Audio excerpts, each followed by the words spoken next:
sweet friends, my name is Birdie and I'm your friendly neighborhood forest witch, and in today's video I am going to be reviewing Cottage Witchery Natural Magic for Hearth and Home by Ellen Dugan. So I first discovered Ellen Dugan when I read her book called Autumn Equinox. I was just scrolling through the witchy reads at my local library and came upon that one, and I absolutely loved it. So when I discovered that she also wrote one on Cottage Witchery, I had to pick it up. So that's what today's review is going to be about. Now, within this book, she includes blessing, warding, and protecting the home. She also includes spells for prosperity, happiness, and harmony within the home, and ways to conjure natural magic all around the home. So without further ado, let's go ahead and dive in.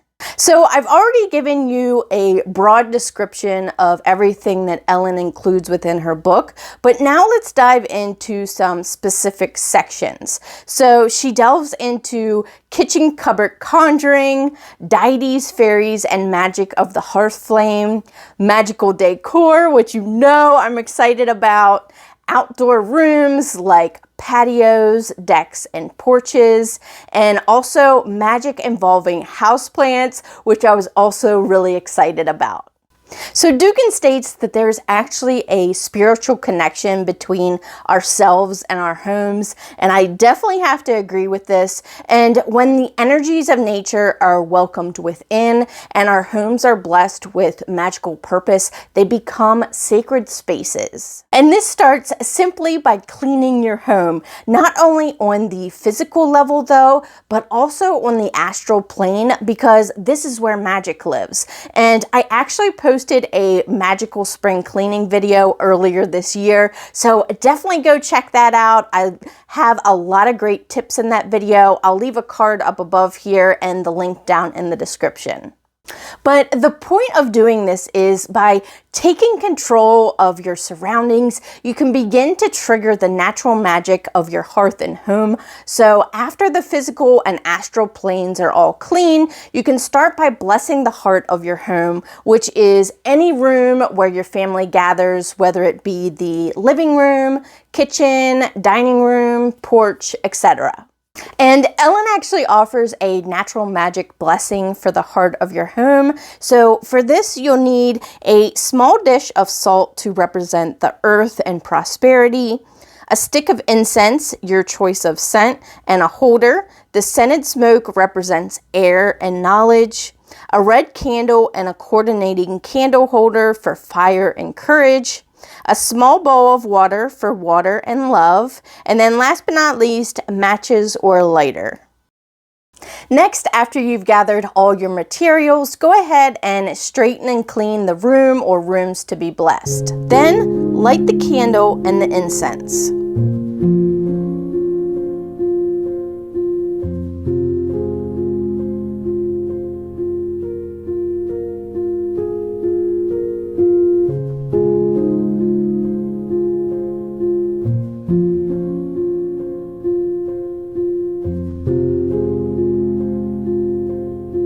Place the candle in the center of the room. Beginning in the east and moving in a clockwise motion, work your way slowly around the room. First, sprinkle a bit of salt in each corner.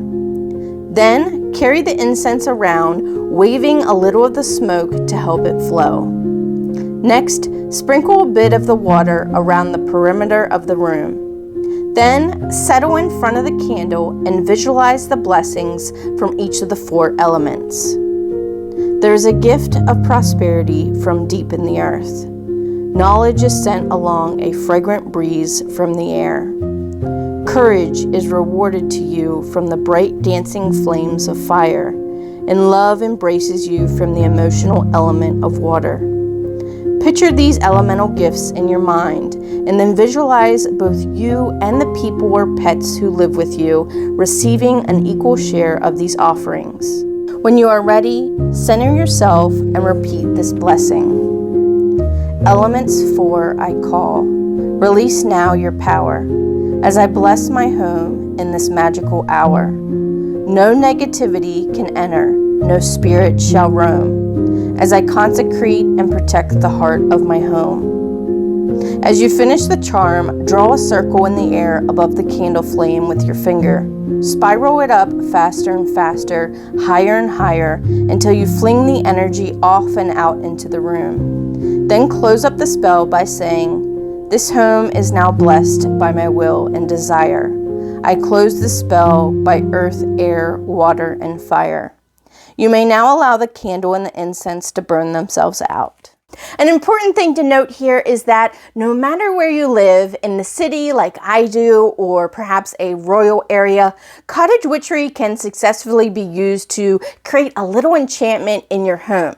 So according to Ellen, she says, cottage witchery is about finding modern and charming ways to creatively turn the place where you live into one of comfort, happiness, beauty, and magic.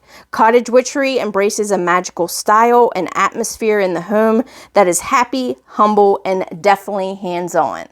Another idea to embrace cottage witchery, and one that I've personally been sharing for years, is to bring the outdoors in. By using nature as your inspiration, you can soften the boundaries between the indoors and the outdoors, and this is a great time to work with all four elements. For example, let's start with earth, because that's one that I utilize the most in my own home, but you can decorate with sticks, rocks, pine cones and acorns, ethically sourced animal pelts, or even house plants and herbs. Now, if you live in a home without good lighting, work with faux plants or dried flowers and herbs instead. You can hang them around your home for not only magical purposes, but as decor, and they smell absolutely amazing. Then for water, try a little electric fountain or water-based diffuser. I actually found this beautiful electric fountain on Amazon, and I will link that down below, but I love it. Not only is it beautiful and matches my aesthetic in my living room, but it is so calming and relaxing. And also for water, you can try decorating with seashells, dry seaweed, or even driftwood. Next is air, and for this you could experiment with herbal aromas or incense. You can also decorate using feathers or bird nests, which you know I love to do, but please make sure that if you are taking a nest from nature, that it is no longer being used before you take it. Then for fire, you could light your fireplace via a fire starter you created yourself from nature. Or if you don't have a fireplace, they have heaters that actually look like fireplace mantles, like the black one that I have in my bedroom. And this not only has a heating source, of course, but it also provides that aesthetic of the fire. Or they have the little small ones that I purchased from Dollar Tree last year. Now, these don't provide the heating, but they still have that fireplace aesthetic. Or you can make a small fire pit out of a mini fuel can and rocks from Dollar Tree. I originally got this idea from Do It on a Dime here on YouTube a year or two ago, but I'll show you how I made mine out of a flower pot with the rocks and the fuel can. But of course, with all fire sources, be sure to watch this at all times and please take caution. Okay, so for the small fire pit, you're going to need some sort of planter, and I picked up 2 of these really cute barrel looking ones. You're also going to need some sort of rock or sand. Just make sure that it's non-flammable. Dollar Tree had these ones, small white ones. They had several different colors of sand, so whatever you prefer. These go really well with my aesthetic. Then you'll also need one of these quick flame cans. So we're gonna go ahead and put the rocks in here, and the can is just going to sit down in the rocks. So let's go ahead and do that.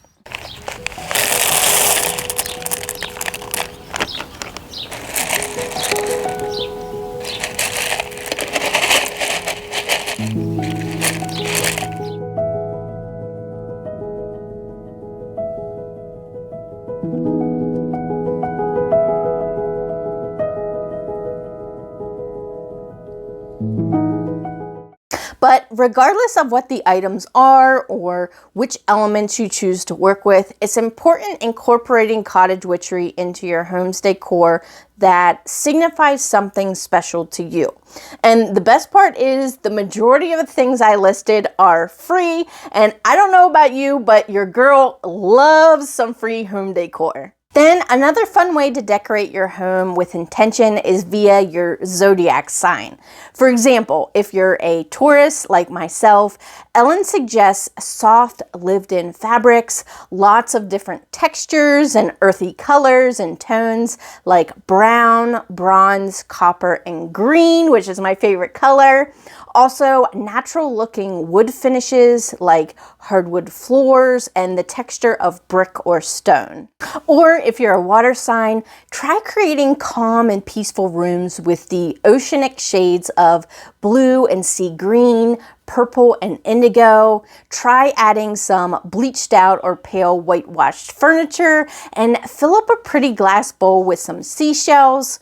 Or you can also add a small aquarium and bring some colorful fish into your room. Or if you're a fire sign, you could try anything from medieval to modern with tones of burgundy, red, and terracotta, warm shades of orange and gold together with accents of dark woods or even bright white, perhaps a bright red and white quilt for a more country look, or maybe a lipstick red sofa or crimson bedspread with black lacquered furniture. You could also try antiques, dark woods, and heavy opulent burgundy fabrics.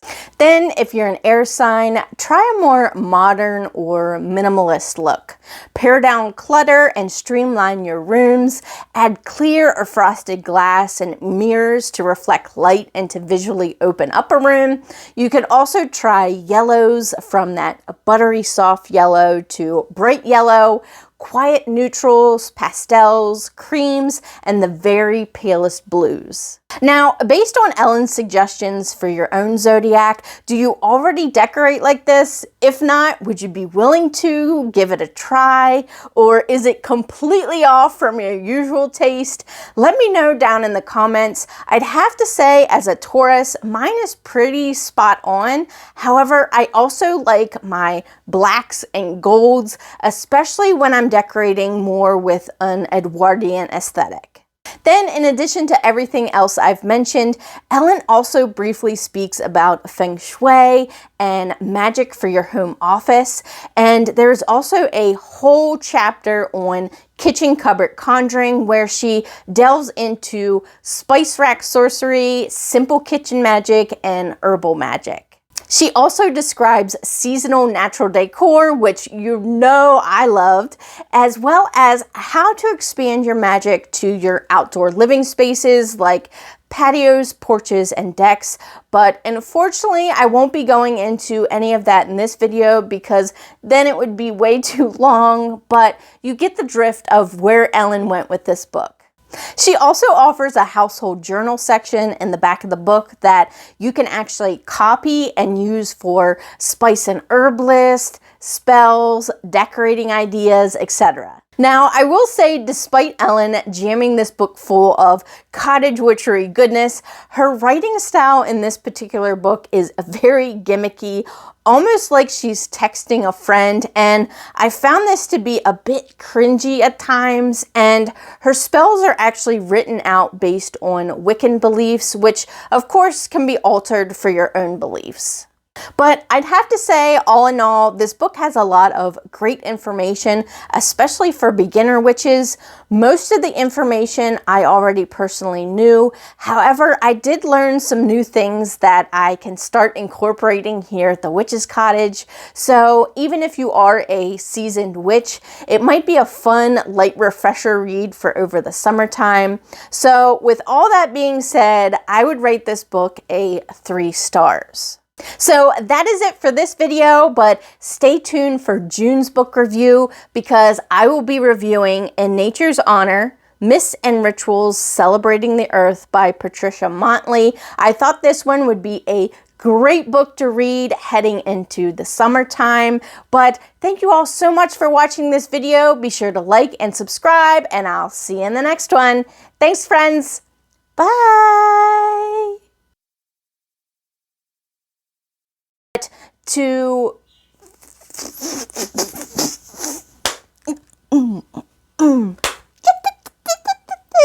work, this is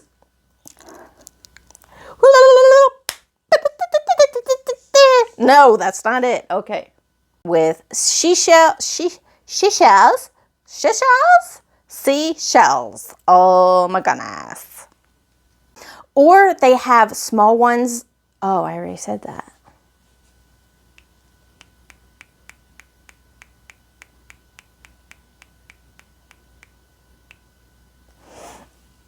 You could also try antiques, dark woods, and heavy opalite You could also try antiques, dark woods, and heavy opalite Unfortunately, but you get the drift of where Ellen went with you get the drift of where she went. Yeah. Spells, decorating our dash? Okay. Even if you are a seasoned witch, it might be a fun, light refresher. Okay. Because I will be reviewing In Nature's Honor, Myths and Rituals Celebrating the Earth by Patricia. It a try, or is it completely off from your usual taste? Let me know.